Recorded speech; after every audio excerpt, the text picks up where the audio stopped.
the UK probate process. I talk about the UK because we're talking about England, Wales and Scotland, Northern Ireland, of course, the whole, all of the small countries which make up the UK, and therefore they've all got their own rules. So we'll have a quick look at those as well. In the textbook, if you're learning CMAP, it's mostly England and Wales law. Don't know why, but it just is. But of course, Scots law is just as important. So let's get into a few questions around the probate process. First of all, then, what happens when somebody dies? So let's get a few pictures going, shall we? Because I fancy a few pictures to excite you today. So let's put somebody who's died. There you go. So this person's died. So let's not beat about the bush, shall we? There we go. This person's now dead. And that's your mortgage client. And that's the point, you see, what happens when they die. Well, when somebody dies, of course, it's tragic. There's no doubt about that at all. But there's always something left behind, and there's always people behind you who, because you're dead, of course, who have to tidy things up. And that's where it gets a bit messy, because single people, they have to rely on their next of kin, which tends to be their parents, to tidy things up. And that's the issue, see, because you've got this estate which needs to be dealt with. And we often talk about an estate, don't we? So let's put the estate up here for you, because this person died, by the way, and this person has an estate. Now, the estate is a legal word that we use. It's not a car. You can still call cars estate cars. They're called 4x4s now, aren't they? But an estate is what you're worth. It's your values. It's your valuables. It's what money you have. It's what cash you have. It's what assets you have. And people's estates consists of, houses. There's your house, for example. There might be some cash in the bank. There might be, a car. These things all make up somebody's estate. There could be debts, of course, the mortgage, that's an estate. Just because it ain't worth nothing, it's still part of your estate.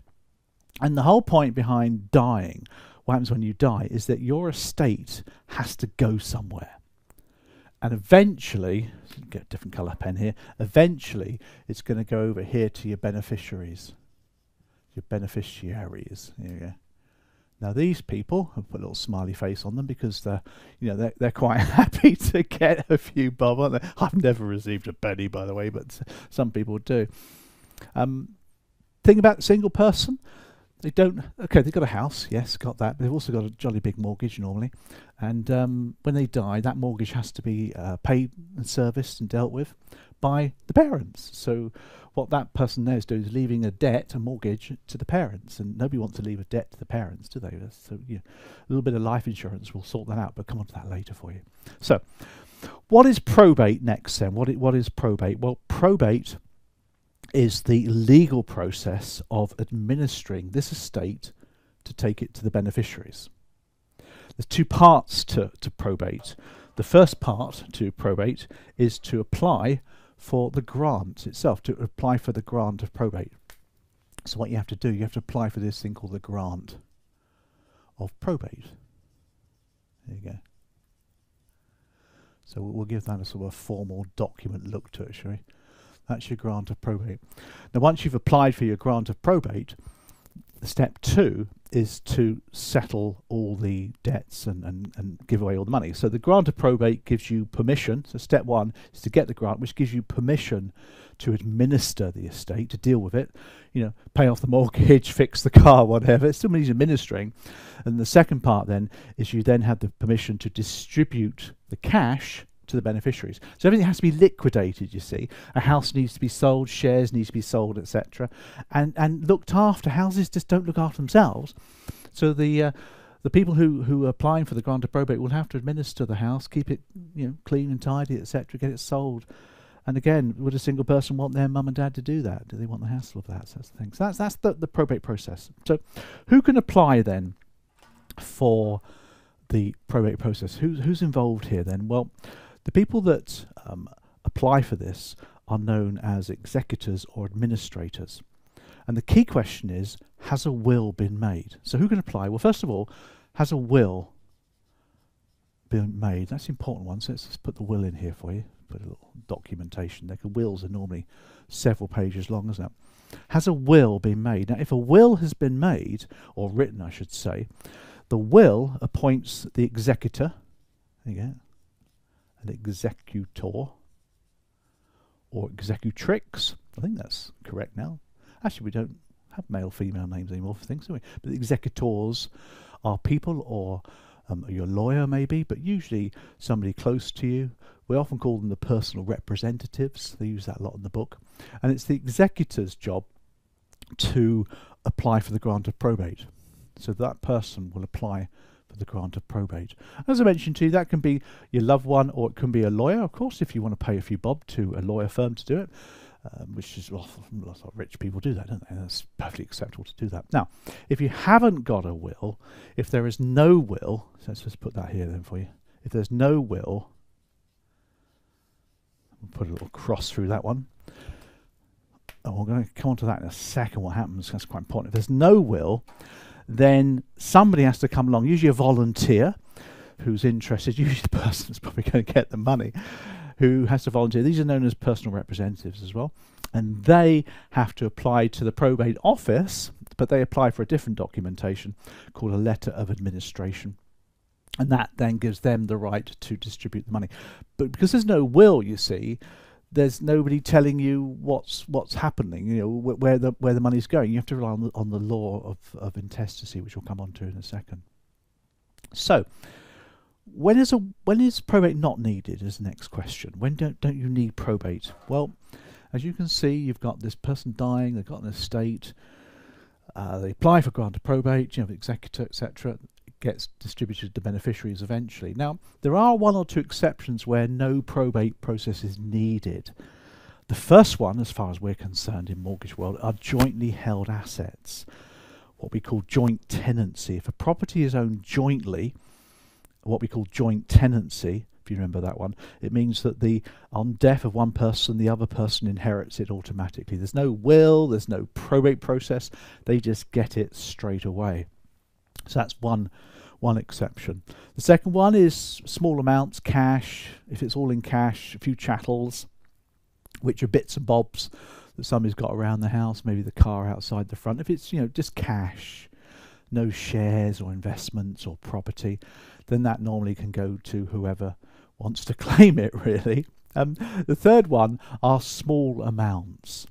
Now, under the law, banks, building societies who hold investments for the deceased can let somebody have the money on production of a death certificate and a few other bits and pieces of identification. And this small amount ranges from £5,000, and some banks even work with 50 grand. So it's quite a lot of money, actually. It's not a small amount, is it? But this is just an exception to the rule, and it allows banks to liquidate savings and pay it out.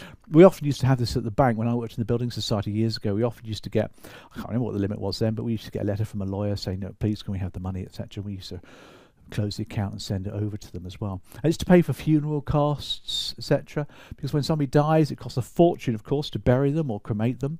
And the government, in their bereavement support payment, don't pay a lot. Was it £3,500 or something? So often this money is required for that process. Okay.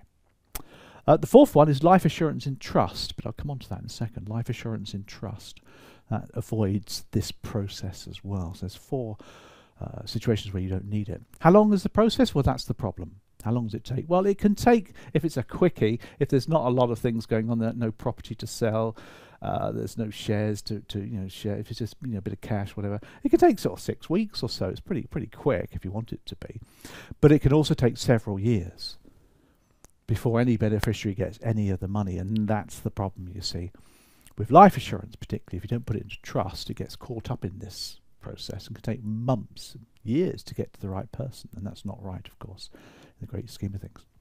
So what is the process? And let's just highlight the process for you. We'll put the process down here so you can see it. There's 8 steps to the process. Step 1 is to find the will. Let's just put that down there for you. To find the will, if you can see that one, that's step number 1. Now, that actually might not seem that daft, really, because people have wills and they create wills, they write wills, but they just put them away somewhere. They just store them away safely. Remember, if somebody's rooting around for your will, it means you're dead. So they've got to find the will. It's the first thing. You then apply online, like a lot of these things. You can go via your lawyer, of course you can, if you've got a complicated one. You see them on the movies, don't you, where people are inheriting vast fortunes and the lawyer calls them in for a reading. But now most people just go online and apply for it because it's pretty straightforward and simple. You then got to pay a fee. Now the fee varies now according to the size of the estate. Don't worry about the numbers. Don't get tested on that, but it's not cheap anymore. And fair enough, because you've got people to pay for, isn't it? You then have to pay your inheritance tax. It's an important one, this one, your IHT. I call this the on-account payment. Remember with income tax for self-employed people, they pay on-account income tax, don't they, before the bill's worked out. If you remember rightly, they pay a half instalment in January and July, and then the whole thing's worked out the following January. Same thing with this as well. They'll ask you for an on-account payment for IHT, upfront wedge, which is a bit difficult if you haven't got the money. They then settle it later, and you may have to pay a little bit more at the end of it. Then your grant of probate's issued. So the grant of probate is then issued. Let's just sneak that in there for you. There we go. Or letter of administration if there's no will, and it's the administrators applying for the process as well. That's the other thing. So letters issued. So let's put that in there for you. Letters issued. Letters of administration. Now once the letter of administration is issued, you then have to administer the estate and repay debts. Repay your debts. That's of course the mortgage that you've arranged for the single person would need to be repaid. And then once everything's settled, and it's then liquidated and distributed. So you then liquidate, love that phrase, don't you? Liquidate the assets and then distribute it according to the will. Now that is the process, which is fairly straightforward, really. Need to know that one. Couple other quick things for you before we wrap up this session. Important session this, by the way. Lots of implications, and I'm going to come on to 4 main implications for you as mortgage advisors in a second or two. But what you're going to be aware of, though, is that the will is fine. You make a will and decide who it's going to. It's where there's no will is the thing I want to talk about now. Where there's no will, as we said before, the whole process needs to the money needs to go to the beneficiaries. That's the whole point. But who decides that? The law decides that. What they call the law of intestacy decides, excuse me, who gets what if there's no will. And you often get questions in exams on this one. If you're doing CPD, it's a useful thing to get. You should get kind of like a chart showing what's what. The Gazette has a really good one online. You can always get a little chart saying who gets what. Just want to show you briefly who gets what, just so you're comfortable with that. So what I want to do now is just head over to a slide so you can see this. Here we go. Let's put it all up there so you can see it all. Now this one here is rather colourful documentation which shares with you who gets what in England and Wales. And I need to zoom in, of course, for you so you can see this. The first question, again, this is useful for the exam. You ask, is the person married or in a civil partnership? That's obviously a question to ask. If they are married or in a civil partnership, and by the way, common law partnerships don't count here, they are single, then yes, so we go across to that side, yes. The big question then is your estate worth more than £270,000 is the first one. If it's not, then everything goes to your spouse or civil partner. So that's the big question. If, however, your estate is worth more than 270, yes. Do you have children, grandchildren, or other descendants? No. Everything passes to your spouse or civil partner. So if it's just you and one other, and you die, and you haven't got any children or grandchildren or any direct descendants, we're talking about children, grandchildren, that sort of thing, not cousins and stuff like that, then your spouse, civil partner gets the lot. If you have children, grandchildren, then they will want to have some of this money. And then it starts to get highly complicated, as you can see, because we start now dividing it up. And in a nutshell, your spouse gets 270, and then they get half of the rest, half of the remainder. The other half is then given to the children, divided equally, and they get that money themselves. If they're too young, they just get the income, and then it's kept into trust. And then obviously they inherit it later. So that 270 is quite important. That's quite a useful one to know. Now, the one that always makes people chuckle is if there's no civil partner or spouse. So we go across to no. Then it starts getting divided up. First of all, if you have children, yes, well, everything's shared between your children. That makes sense, doesn't it? There's a little caveat about the child dying intestate, but don't worry about that. If you don't have children, if you have parents, then they get it all. And this is your single lady then buying a house on her own, for example, with a single mortgage. Her parents will, unless she's got children, of course, her parents will inherit the assets, but they probably won't have much because there's a mortgage to pay off as well, isn't that? Which is the thing. If there are no parents, it then goes to brothers and sisters, as you can see there, siblings. And then half brothers, half sisters, interestingly, if there's no brothers. Then it has to go right down the pecking order. Then the grandparents get their share. Then the aunts and uncles. And then half aunts and half uncles. And if you haven't got anybody, of course, it then goes to the crown, which a lot of people get surprised about, actually, at the crown, which, of course, is Her Majesty's Treasury. And that is England. Well, so a couple of points to remember. Children of the deceased include legally adopted sons and daughters, but not stepchildren. There we are. And cohabitants do not count. Common law is irrelevant with this respect. There is no thing that's common law, actually. So there is an advantage in being married. That's England and Wales. In Scotland, it's different. Of course, in Scotland, it's different, as you can see here. They have a similar thing. Are you married or civil partner? Yes. Do you have children or grandchildren? Yes. Well, as you can see, their numbers are just different. So they've gone for 473, and then they got little bits and pieces given to people, a third, 50,000 cash. Have you had questions on the Scots law in this one? I haven't seen many, if any, actually, but you might want to remember the 473 figure. Might help you if you're doing the exam. If there aren't any children, then that actually goes to the parents as well. Look, the parents then get a little bit as well.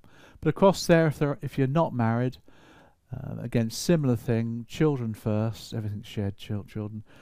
If there are no children, then parents. If there's no parents, it's brothers or sisters. Then it goes down to all the others. As you can see, brothers and sisters there, aunts, uncles, grandparents, and then it goes to the crown. So of course, they're still part of the crown. So that's Scotland law. Do you need to remember the Scotland? Yes, it'd be useful. It's not in the textbooks. You don't really need to worry too much about that. But essentially, you're talking here about the law of intestacy, which determines, of course, who gets what, which is key. There's a lot of stuff going on in this one, isn't it? Here, anyway, that's the technical stuff. Here's the 4 sales ideas to help you, advisory ideas. These are tips and things to help you to advise better, maybe, than you are. That's why we learn this stuff, by the way, not just to pass CMAT. We learn this to be a better mortgage advisor. Number 1, single people buying a property. They tell you they don't have anybody to worry about, therefore they don't need life assurance. But of course they're putting a lot of responsibility on somebody to do all this tying up, usually a parent. Does this single person want their parent to be bothered, inconvenienced by administering an estate, selling a property, paying off a mortgage? It's just complete hassle for them. I mean, somebody's got to do it, of course they have, but ideally what would happen though is if they were to take out a single life assurance, which is cheap as anything for a single person, put the parents in trust, and you can change that later if they meet somebody, of course you can, so that when the person dies, the life assurance kicks straight in, goes straight to the parent, in cash. The parent can then pay off the mortgage quickly, get that all sorted, and get the house sold quickly, and get the whole thing wrapped up. I think that's useful for a couple of quid. That's definitely a benefit to think about. That's number 1. Number 2, joint customers, joint clients, joint borrowers, joint mortgagors, as we like to call them. The big question, tenants in common or joint tenancy? Now, I know the lawyer will talk about this. They need to own the property jointly. If it's joint tenant, it means that if either dies, the house goes to the other person. And for married couples, settled couples, that tends to be the right choice to make. If you go tenants in common, it means, of course, that whoever dies, their share of their property will go into their estate, and that will then get inherited by somebody in the same process. So make sure you do your life assurance correctly. Make sure you put single policies on each person in trust, so you don't have all this palaver, because half the property goes into the estate and then gets inherited by a parent maybe, because they haven't made a will. And remember, common law don't count. So the house has to get sold, and the person's still living it. It's a right old mess. So make sure that you get some life assurance in that respect. It's not expensive, and you should do this. Understanding this helps you, though. Point number 3, now you may not be involved in pension pots and things, but be aware that money in a pension pot before it's been taken, and money of course in life assurance, is already in a trust. It's called a discretionary trust. A pension pot is already in a trust, and somebody's been nominated. So pension money will go to somebody else automatically. Likewise, your life assurance that you take out, you have to put that into trust. It should be done on the same basis. So you can't give advice on pensions, but you can talk about them. There's nothing wrong with that at all if you start getting into that topic. And the last point for you is wills. You should ask the question. If the client doesn't have a will, then refer them to somebody. You get a bit of commission for them to write the will. You do it online now on video. It's not a difficult thing to do. It's the right thing to do, because you don't want this intestacy business. It's just wrong on all levels. So make sure you get a will. The last thing about the will is that the will person, the expert, will offer a service where the wills are secured. They're looked after. They're put away somewhere safe. And when you die, you can easily get the will. Anybody can get the will. That's the whole point of security service. Because bear in mind that most people, if it costs like £100 a year, most people think, I can't be bothered with that. I'll have to put it in the top drawer. Everyone's got top drawers everywhere. Probably in this house, we've probably got about 1 million top drawers. Because if somebody's rooting around for your will, it generally means you're dead. There's no other reason why you're going to be rooting around for your will, or somebody's going to be rooting around. If they can't find it, then of course it's the same thing as having no will, so bear that in mind. So those 4 things you should be doing as a financial advisor, mortgage advisor. It's actually your moral duty to do those things. So there we are. That's UK Probate Process. Hope that's been useful. Bye.